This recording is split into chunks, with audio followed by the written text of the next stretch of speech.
बे समाव मोनद' हारिनो एसटि होनायखौ लानानै UBPनि आफादगिरि बिथां मनरन बसुमतारी बिथाङा गोख्रों बेरेखा बाथ्रा बुंनायखौ नुनो मोनदों। बिथां मनरन बसुमतारी बिथाङा बे समाव UBPनिफ्राय जे मोनद' हारिनो एसटि होनो थाखाय थिरांथा लानायखौ एबा बे समाव मोनद' हारिनो एसटि होयोब्ला जोबोदनो खहा जागोन आरो बेवहाय जों गोख्रों भाबै बिनि बेरेखा होनानै बाथ्रा बुंथिदों बिथां मनरन बसुमतारी बिथाङा। जिहेतु 6 जनगोष्ठीखौ एसटि होनो थांगासिनो दं। 6 जनगोष्ठीखौ एसटि होनायखौ जोंना स्पष्ट भाबै जोङो खौसेथि बर' सुबुं आफादनिफ्राय हेंथा खालामदों। मनरन बसुमतारी बिथाङा बुंथिदों जे बे समाव गुबुन जे मोनद' हारिफोर जेरै आहमफोरखौ नोजोर होयोबा आहमनिफ्रायनो गोबां बे समाव आसामनि गिबि मन्त्रि जालांबाय आरो गोबां दैदेनगिरिफोरानो बे समाव आसामखौ खुंबाय। दा बिथांमोना जोबोदनो एडभान्स एबा आगु हारि दा बिथांमोनजों बा बिसोरजों जुजिनाया जोबोदनो खहा गोनां जागोन होननानै बाथ्रा बुंथिदों एबा थाखानाय एसटिआ जोबोद खहा गोलैगोन होननानै बाथ्रा बुंथिदों बिथां मनरन बसुमतारी बिथाङा।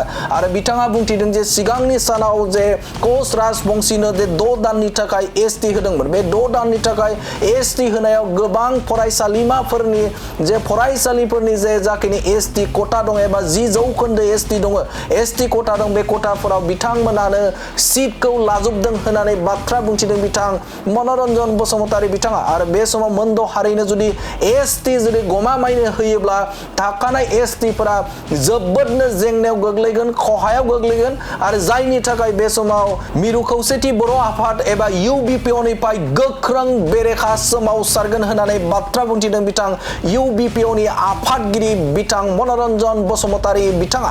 जिहेतु 6 जनगोष्ठीखौ एसटि होनो थांगासिनो दं। 6 जनगोष्ठीखौ एसटि होनायखौ जोंना स्पष्ट भाबै जोङो खौसेथि बर' सुबुं आफादनिफ्राय हेंथा खालामदों। जोङो कुनु जनगोष्ठीखौ आरो नैबेयाव सोनायखौ जों लुबैया। आहमखौ सोनो नागिरदों। आहमा मस्ट एडभान्स आरो पपुलास मोनसे कमिउनिटि आरो बिथांमोनहा जिहेतु आसामखौनो 600 बोसोर राजत्व खालामदों। चिफ मिनिस्टारा बिथांमोननिफ्रायनो जाबाय थायो।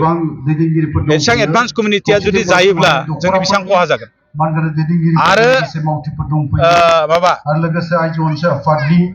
मरान मटक बेनि बादैबो कुच राजबंशी थाबाय 1990 मायथाइयाव जेब्ला कुच राजबंशीखौ 6 दाननि थाखाय ट्राइबेल होदोंमोन आसामाव मोनसे नटिफिकेशननि दारै 1990 मायथाइयाव अब्लाना जों मिथिदों दा आसामाव थानाय मेडिकेल कलेज इन्जिनियारिं कलेज गुबुन ट्राइबेलफोरनि थाखाय थिनाय 10% जिथु दं बिथांमोना दखल खालामना लाजोबदों।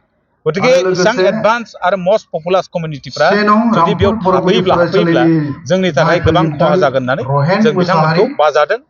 आरो स्टेट बेरियारनि जिहेतु खोथा मोनसे दं ट्राइबेल जोङो दिनै आसामनि ट्राइब खिन्थु जों अरुणाचल ट्राइबेल नङा। अरुणाचलनि ट्राइबेला आसामाव ट्राइबेल नङा।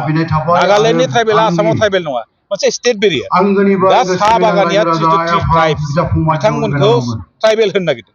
बे ट्राइबेल होनो नागिरनाया जिहेतु बिथांमोना अलरेडि उड़िसा आरो झारखन्डआव ट्राइबेल ट्राइब्स बिथांमोना बे जायगायाव ट्राइबेलखा। गतिके बोरैहाय डाबल स्टेन्डार्ड मोन जितु स्टेट बेरियारनि खोथा बिथांमोना बोरैहाय आसामाव ट्राइबेल। गतिके बेखिनिखौ जों सम्पूर्ण भाबै खौसेथि बर' सुबुं आफादनिफ्राय बिरोध खालामदों आरो CC2नि मानगोनां जोंनि चिफ कर्डिनेटर आदित्य खाख्लारि बिथांमोना बारे आक्रमण खालामनाय टारगेट खालामदों।